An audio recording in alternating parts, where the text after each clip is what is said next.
I'm ready. And it says we're recording. Yes, we're off. Hello, everybody. Jackie D signing in again for another of my lovely Jed Talks with all my lovely people that I'm connecting with. And today I have a wonderful lady. I have Sunday Gilchrist with me. Welcome, Sunday. Thanks. You. Hi, Jackie. Hi. Thank you so much for joining me. Now, Sunday and I haven't actually met in the physical yet, but we've been friends now for maybe a year, Sunday, would you say? Yeah, I think so. Yeah, connected through the Silver Tent. Yeah. Yes, yeah. And you'll see my interview with Francesca Cassini on here, all telling you all about the Silver Tent. So I'd encourage anybody over 50 to join that. It's a wonderful community. So with Sunday, as I say, we've been friends on Facebook for a little while now.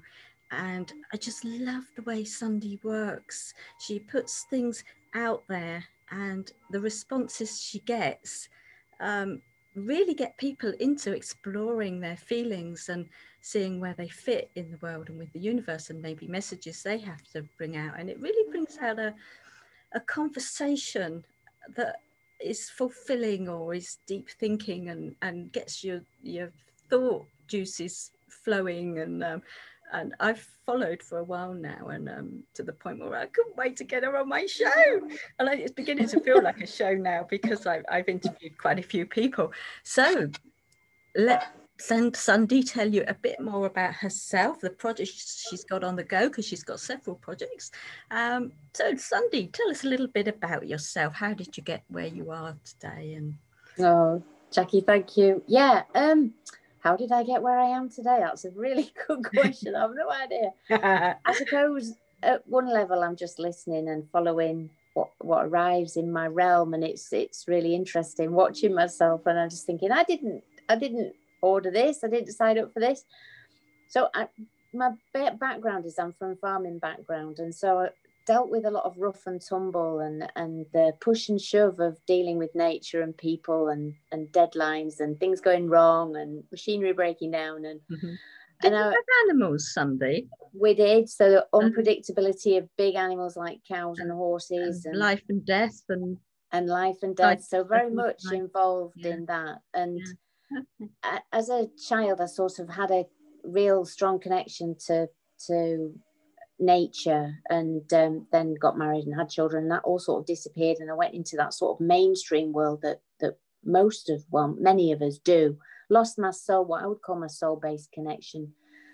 And then I had a series of events to relationship breakdown, my marriage ending, children estranging me, my adult children have estranged, which means that they've rejected me out of their lives and their children's lives as well. And really got in touch with the fact that where I thought I was a really conscious, emotional person, I realized just how much I've pushed things down, didn't express, didn't feel to the degree that it made me unwell. I got back problems and depression and anxiety, and whereas as a sort of younger person I'd had all the capacity to sort of yell and shout and be very physical with people as well as with there was a lot of hitting and shouting and both of animals to move them and people because of frustrations. I just saw that this feelings world was something that I really wanted to deep dive into, because I realized that it drove my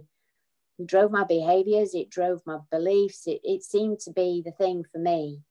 So after a number of years of exploring all of this, I've now feel that I've got a handle on my feelings, my emotions, and ways to safely let them run through me and get back into Mother Earth so that she can compost them down. And I'm not projecting them onto other people, but neither am I projecting them onto myself. So it felt a really healthy way of dealing with my feelings. And I see that how it sort of hinders connection in relationships. You know, when we've got this sort of sense of something not quite right in the body, that it makes us behave in certain ways that don't bring connection to others. And so telling the truth about how I feel and helping other people to say, oh yeah, I feel like that, and I've never said that, and then, you know, like, and what do I do with this emotion grief being one of them, which is a world that I'm really working at the moment with Rose Diamond and her Sitting with Death and Choosing Life programs, which is a wonderful resource to explore grief and loss, and then but also the transformational nature of loss and grief, and how the whole thing around it, how we don't really talk about it, how we shove it away, like, and we think people should be all right after a few months, when actually it can take people up to 2 years or more to grieve the loss of something that was really significant in their lives.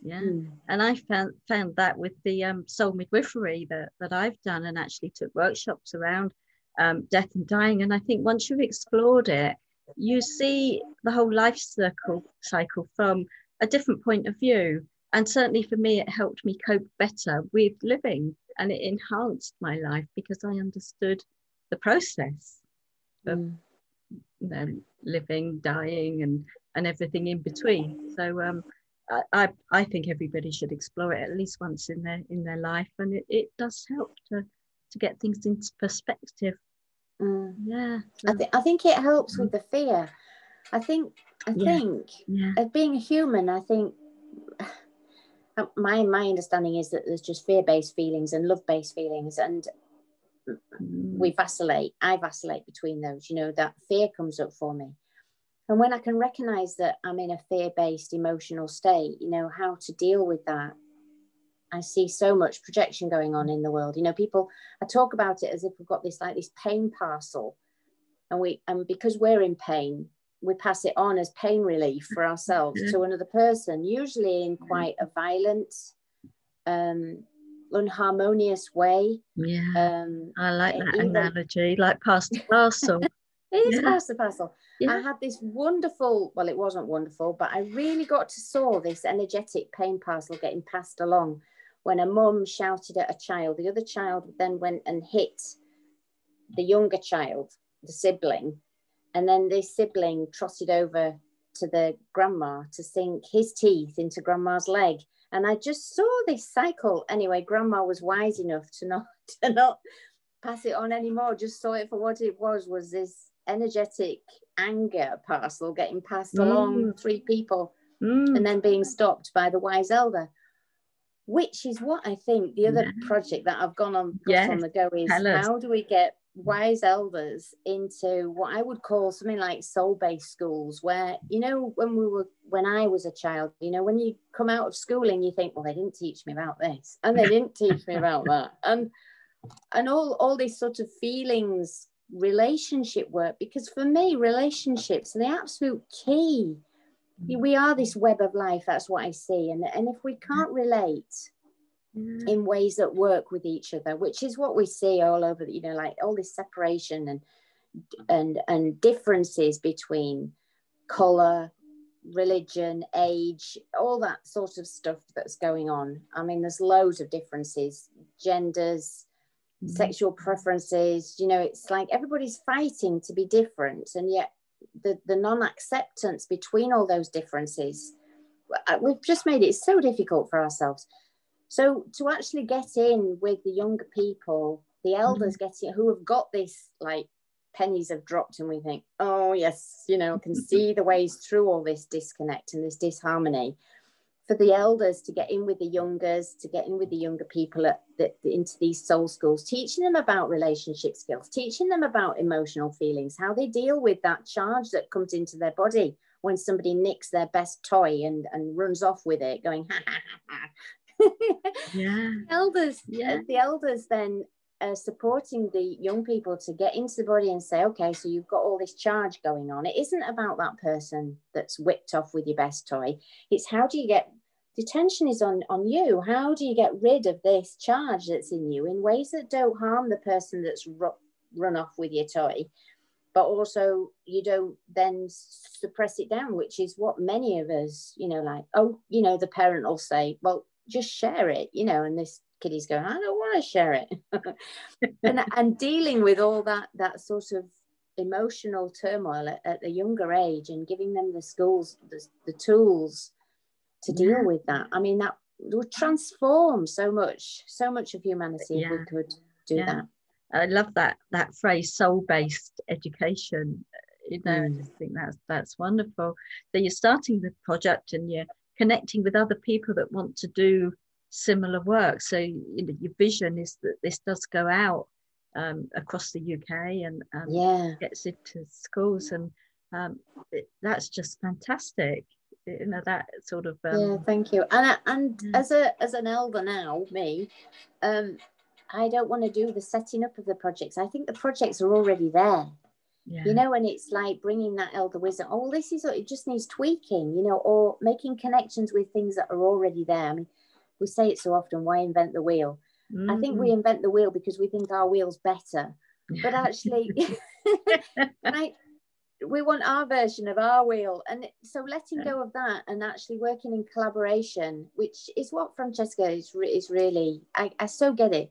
This collaborative way of working is what's going to bring transformation. Not this setting up, we're going to do it this way. It's like melding some of the old ways anyway into a new way of thinking. And if we could do that with education and invite our young people to really step into their soul base, what they want to do. I mean, we all know, you go to school, you learn a trade or whatever, you learn some skills, and you think if you miss out on your GCSEs or A-levels or whatever they call them now, and you don't get the qualifications, the work that I'm doing now, the qualifications that I had were a lovely stepping stone, but they aren't what I thought I was going to be doing at 16.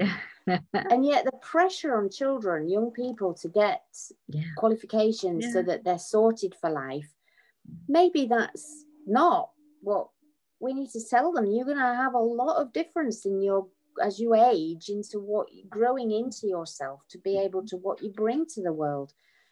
And gosh, I could talk about that a lot.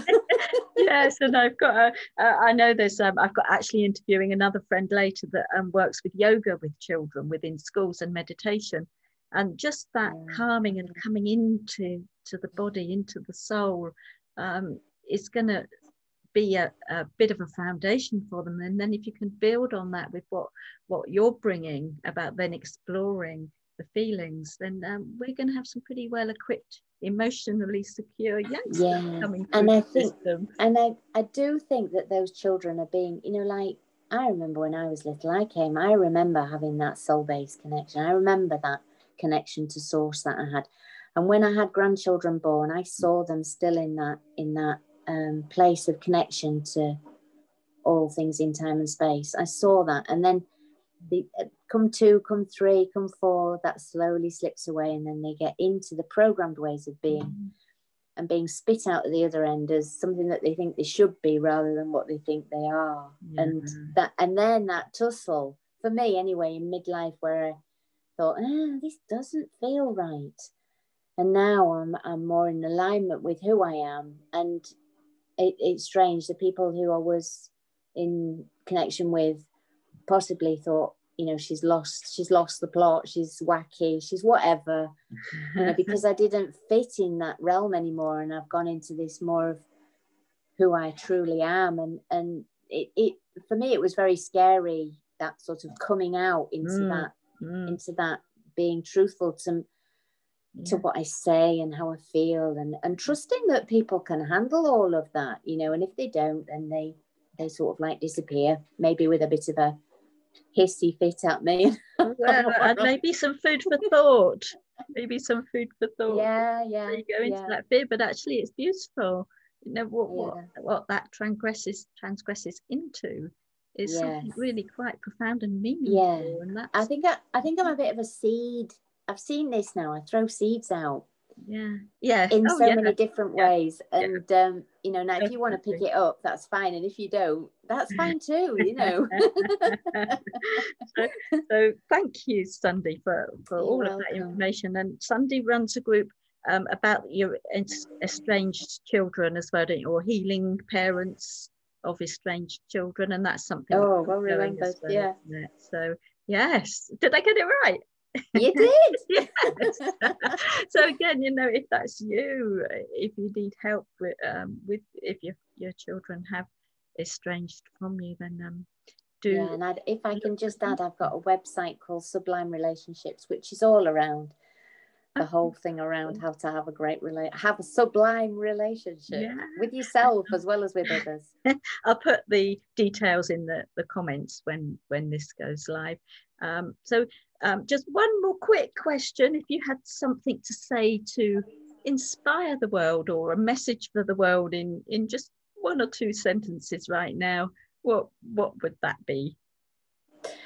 It will be definitely feelings related, and it's have a look at the feelings world, the sensations that we get in our bodies, their messages to us. Explore them. Fabulous. Yes, I'm going to go and have a cup of coffee and explore mine now.